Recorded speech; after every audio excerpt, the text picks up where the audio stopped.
Today's top stories from this Breaking Views special in Davos, the State of the Union. Breaking Views expressing some scepticism on the tax plans. We'll talk about that in just a second.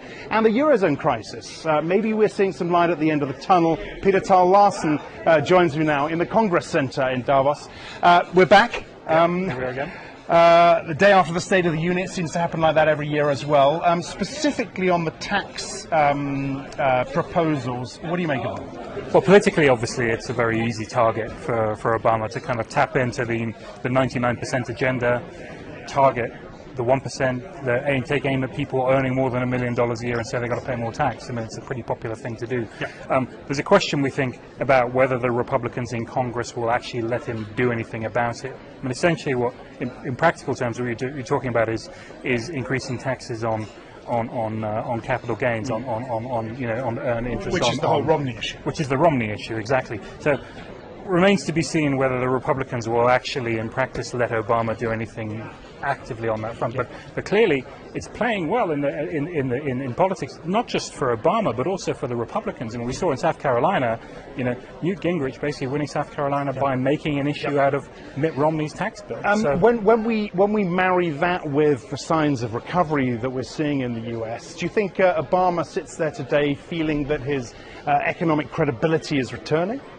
I think, pushing it? Well, I think he's pushing a little bit. I think clearly the economy is getting better, and our view is that his re-election prospects hinge almost entirely on what happens with the economy. So if unemployment goes up again, he's got a real problem. If it continues to improve, he should be in pretty good shape. But and also, the kind of this sort of populist kind of, kind of soak the rich kind of rhetoric is easier for him, I think, than for whoever his Republican opponent will be, particularly if that opponent is Mitt Romney. Now, onto the Eurozone. Angela Merkel is giving a keynote address this evening.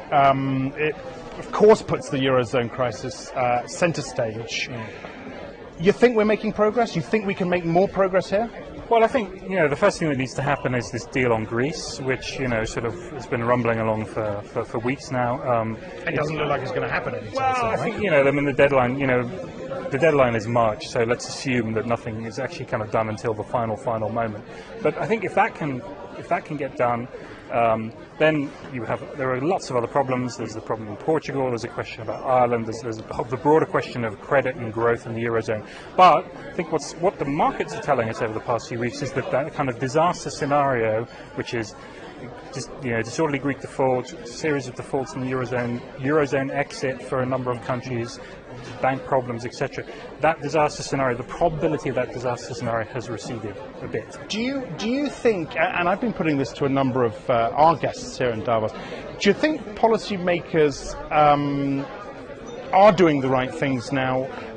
I saw I think it was the IMF saying, look, the ECB needs to step up and take a haircut on its holdings of Greek bonds as well. Surely we need more steps from the ECB if we're going to be happy with this. Well, I think on the particular Greek thing, I think they are in a very difficult position, because actually, whatever they decide to do, whether they take a hit on their Greek debt or whether they don't, there are sort of bad outcomes. I think probably on balance it would be better if they took the hit. They could afford to take the hit, and actually it means greater stability in the future, but it's going to be very difficult for them to do that.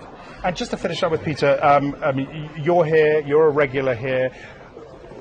It's an exciting time to be here. Who are the people you want to talk to? What are the big interviews you want to get? What will you go away with feeling happy with?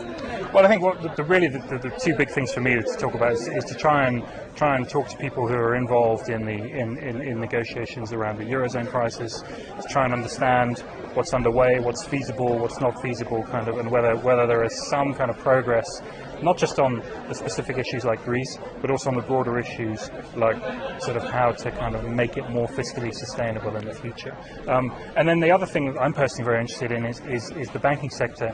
And I think a lot of bank CEOs here, and the question to ask every single one of them is, how do you have to adapt your business model for this new environment, for new regulations, and how is that what is the industry going to look like once this all shakes out? Okay, Peter, many thanks for that. Peter Tal Larsen.